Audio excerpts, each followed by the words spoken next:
Praise the lord. యుగ సమాప్తికి సూచనలేంటో తెలుసుకుందామండి.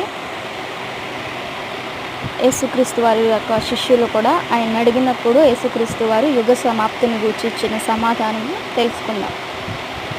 యేసు వారితో ఇట్లనేమనంటే, ఎవడును మిమ్మల్ని మోసపరచకుండా చూచుకొనుడి.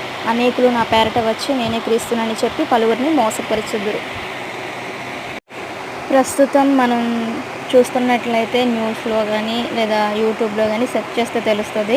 నేనే క్రీస్తునంటూ చాలామంది రావడం మనం గమనిస్తున్నాం. కాబట్టి ఎవరు మోసపోవద్దు, జాగ్రత్తగా ఉండండి. యేసుక్రీస్తు వారు తానే స్వయంగా చెప్పారు, నేనే క్రీస్తునని ఎవరైనా వస్తే మీరు నమ్మవద్దు. అద్భుతాలు చేస్తారు కానీ వాళ్ళు నమ్మవద్దని.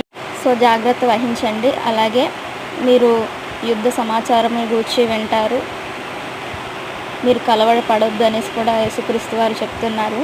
కాబట్టి మనం ప్రస్తుతం యుద్ధ సమాచారాలు చాలా విన్నాం. Ukraine, Russia, India, Pakistan, Israel, మణిపూర్లో జరిగినవి ఇవన్నీ మనం చాలా వింటున్నాం. కాబట్టి జాగ్రత్త వహించండి,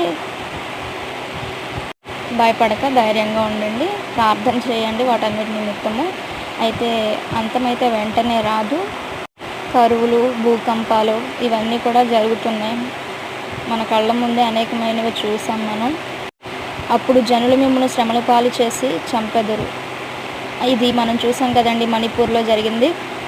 నిజంగా చాలామంది మరణానికి అప్పగింపబడ్డారు. అలాగే సువార్త నిమిత్తము, నా నామము నిమిత్తము సకల జనుల చేత ద్వేషించబడదురు. సువార్త ద్వారా ఎవరైతే క్రీస్తుని ప్రకటిస్తున్నారో వాళ్ళు నిజంగా అన్ని జనుల చేత ద్వేషించబడుతున్నారు, దూషించబడుతున్నారు, అవమానించబడుతున్నారు. కాబట్టి ఎవరు కూడా వీటన్నిటిని బట్టి భయపడొద్దు, ధైర్యంగా ఉండండి. ఎన్ని శ్రమలు వచ్చినా, ఎన్ని నిందలు వచ్చినా నమ్మకంగా పనిచేయాలి క్రీస్తు కోసము. ఎందుకంటే ఇవన్నీ రావాల్సి ఉన్నదని ప్రభువే చెప్పారు. చివరి వరకు మనం సహించినట్లయితే రక్షించబడతామని కూడా ఆయనే చెప్తున్నారు. కాబట్టి రక్షించబడేంత వరకు కూడా ఏ విషయంలో జారిపోకుండా, పడిపోకుండా అనేక హింసలు ఎదురవుతూ ఉంటాయి.